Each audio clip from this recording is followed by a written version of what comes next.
my thing is with students is I'm a PE teacher, so the kids are petrified of running, and this is my way of getting them to understand how to get through that fear, and that it's okay to not be the best at something because we're doing something new that you probably haven't done before.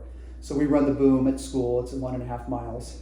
And so I created this lesson. I apologize for looking at this, but it's called beginner's mindset, right? So we always start when we're trying to learn something, we always have a baseline of where we start, right? So we have fear, it's a slow start, it's not something you're looking forward to doing, and just getting the start, it's always the start that stops you, right? So the kids just figure if I don't ever do it, then I don't have to worry about it. So just getting them to the point where they're trying something new is step number one. And so with the kids, I explained that Laird Hamilton was, in his childhood, an incredible surfer. And he got really good at surfing, but he wouldn't do surfing competitions because he didn't like what it brought out. Like, you go out there to surf to win something. He goes, that's not what surfing was about to him. Surfing to him was just a way of expressing yourself and challenging yourself and being at one with the environment, being outside. So he gets really good at surfing, and then the next challenge for him as he got older was he goes to the big waves. So he goes out to the big waves, and he finds the Jaws in Hawaii, and they go out and they figure out how to ride these waves with jet skis, and they're towing in, and they're trying to figure it all out. And I'm sure they're failing like crazy, but they're, again, learning a new skill. They got really good at that. And after that, he goes to paddleboarding. He creates the paddleboard industry, and then he goes to paddleboarding waves, and then paddleboarding big waves, and then now he's on to the hydrofoil. So he's constantly in his life is going through this process where he's starting at the bottom, he's going up, and then he gets to this plateau point, and then he goes back to the beginner mindset. And for me in my life, that's golf right now, right? I'm trying to get to be good at golf, and it's a struggle every day, physically and mentally, to try to get better at it. So with the kids, going back to them, is I try to explain that we all can start at the same point, and wherever you start from is your personal point.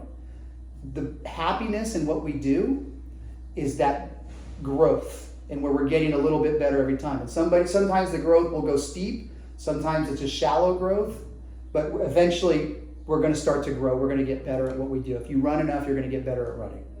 And I want them to understand that it's that experience and it's that growth mindset that's going to help them get better and be a better person, because they're learning how to do something better than what they were when they were a beginner. So at the end, we get to this plateau at the top. And the lesson with the kids that I try to explain is that they go from the beginner mindset straight to the outcome. They forget about the learning, and the joy and the happiness is always going to be in that rise up. Whether it's steep, whether it's shallow, it doesn't really make a difference. But as long as there's something that's happening in the middle ground there, that's where all your happiness is. That's where school becomes fun again, because you're learning, you're doing, you're experiencing something completely different. The problem nowadays is that we start here, we go straight to outcome, they fixate on the outcome. So they say to themselves, rather than how can I get better at this activity, whatever that activity may be, and in math that can be chapter 1, Pythagorean theorem, whatever it is. How can I get better at this? They just figure I want to be good at it right away. So I want to go from learning to get my A back to learning. And I always tell them that the top, where they plateau and they have that outcome where learning becomes a struggle, immediately you're going to go back down anyway. So why take the joy out of what you're doing? And they have a really difficult time. So I tell them it's okay to go slow. It's okay to take your time as long as you're doing something to get better. With the outcome, that creates the unhappiness because they've taken all the joy out of everything that they're doing. It's start to outcome, start to outcome, start to outcome. And that's basically the premise of in anything we do, whether it's we're playing volleyball and we're learning how to bump, pass the ball, shooting free throws in basketball, dribbling in basketball. We all start at some point, and if we can learn to love the learning process again, then we're going to get better at it.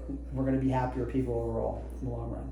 If you set things up right in your class anyway, it's about development and improvement anyway. It's not about how good you could possibly be. So what your improvement is something that you can always take with you. And that's what they have to understand is as they improve or they get better at something, that's something that no one can take away from them. That's always going to be theirs. Your journey is your personal journey. You don't take 15 people along with you on your journey. Your journey is your journey.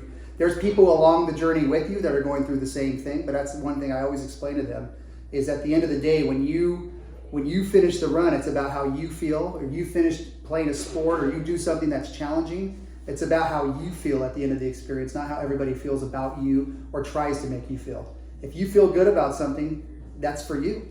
If you don't struggle, it's really difficult to get better at something. You're going to have to struggle a little bit, or a lot for some cases. And they have a hard time anytime they feel discomfort. They want to pump the brakes, take a step back, and say, whoa, that wasn't comfortable. And so to push them through that, the struggle is a big part of the growth process for me.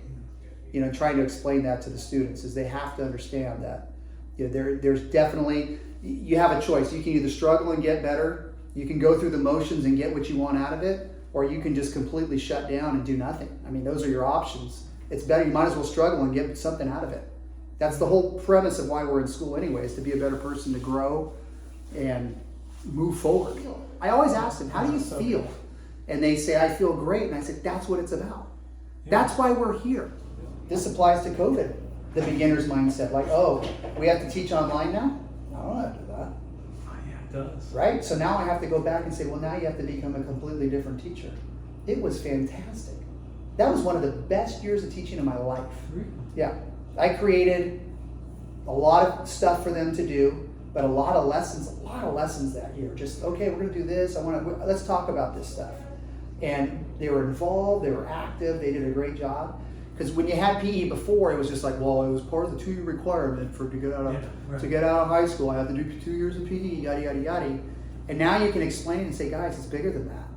It's not about the 2 years. It's about what we're doing. It's about the health component. It's about, talking about sleep and how important sleep is. It's about being with your friends, making new friends. I said, that's what it's about, becoming a society again. And not everybody in their own little cubicles doing their own little thing. You can do that in adulthood. But let's be friends. That's all. I always say it's a family. My class is always a family. The family's going to fight. The family's going to fight with dad, which could be me, the class, whatever. I mean, it's still a family. But more often than not, the family's going to get along. We're going to have a good time. We're going to enjoy each other because we're a family.